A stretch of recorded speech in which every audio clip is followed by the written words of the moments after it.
In this video, let's talk about how to train your eyes to be ready to see high velocity pitching when baseball season comes around. So this is definitely something that's challenging. When I used to own my baseball academy, trying to prep our teams to be really ready to hit it running, on opening day, it's tough because you either need pitching machines, you need arms that are ready where they can see this, because hitting off the tee and hitting front toss does not train your eyes to see the high velocity fastballs, sliders, curveballs, changeups that you're going to see in a regular game.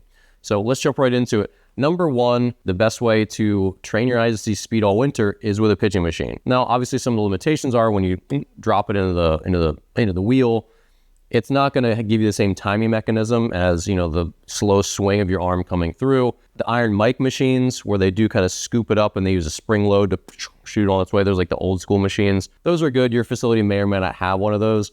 But one of the good strategies with using a pitching machine in the winter is during your sessions, you can start at whatever speed you want to make your baseline, but then you can slowly ramp it up and get to the point where it's uncomfortably fast to where you just really have to start to adjust and everything changes.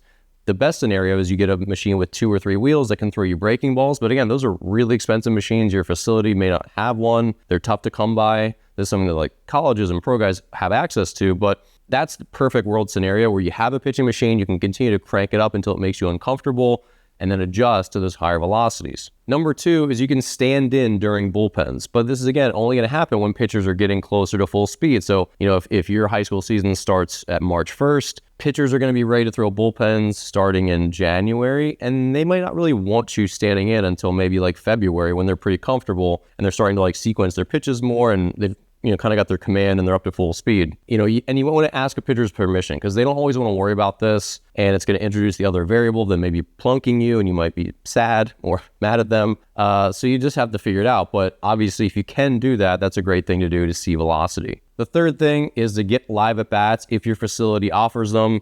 More and more teams than ever are doing this, which is terrific. And this is just where instead of just a pitcher throwing a bullpen, he's actually pitching against a hitter in an indoor facility. This used to be just like a little more challenging. I think facilities are a lot more, they have roomier tunnels, and academy owners, formerly like myself, are starting to build out their tunnels a little wider to accommodate this stuff, which is great. But even then, this is something you're only going to be able to do in the last couple weeks before the season typically, because most high school guys aren't going to be getting ready until the end of the season. Now, college guys will be a little bit farther ahead. So if you're a high school player, and the local college guys are getting ready for their season, which starts about a month and a half, 4 years, depending on their, location. If they're a southern school, they'll start maybe in late January. Then they might be a throw where you can jump in and get some swings.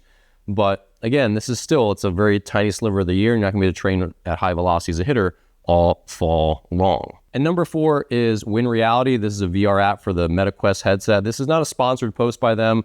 I do have a relationship with their company. I do endorse their product, but that's only because I actually really like it and I really believe in it. And it does give you a pretty realistic feel of seeing velocity. So you put the headset on and you can choose the level of pitcher. You can hit off little leaguers all the way up to guys throwing 95 to 100. And it feels honestly very realistic. You can use your own bat. That's a good way to train in the comfort of your own home or with a friend or whatever, wherever you have space to do it. So that's another way, and I think any way that can help you just get used to a little more speed where it's not just tee work and front toss all winter long is a good thing, right?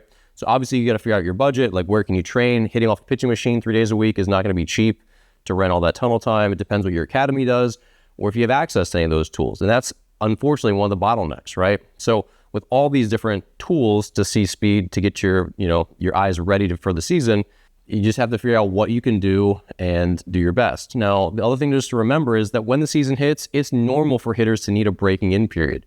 For me as a pitcher, I knew I was going to throw more fastballs by hitters in the first month of the season as they started to adjust than anywhere later in the season. And I would have to adjust as they start to sort of like come out of their caves from hibernation almost. I'm throwing a ball by a guy now on, April 21st, but I'm probably not going to be able to get that same pitch by him on, May 15th even, where they're going to start to catch up. So us pitchers, we know that we feel like gods early throwing balls by guys that they otherwise wouldn't miss, and then they all start to catch up after they get a bunch of at-bats under their belt. And that's normal at every level, and hopefully your high school or, middle school team understands that as well. So hopefully you enjoyed this video and you got some good tips for adjusting in the fall and the winter. I don't know that I told you anything you maybe didn't already know, but I do think this is worth a conversation. So if you enjoyed the video, subscribe below, check out my online courses for mental performance, my new mental performance book called This Slump Shall Pass. You'll find all those in the description.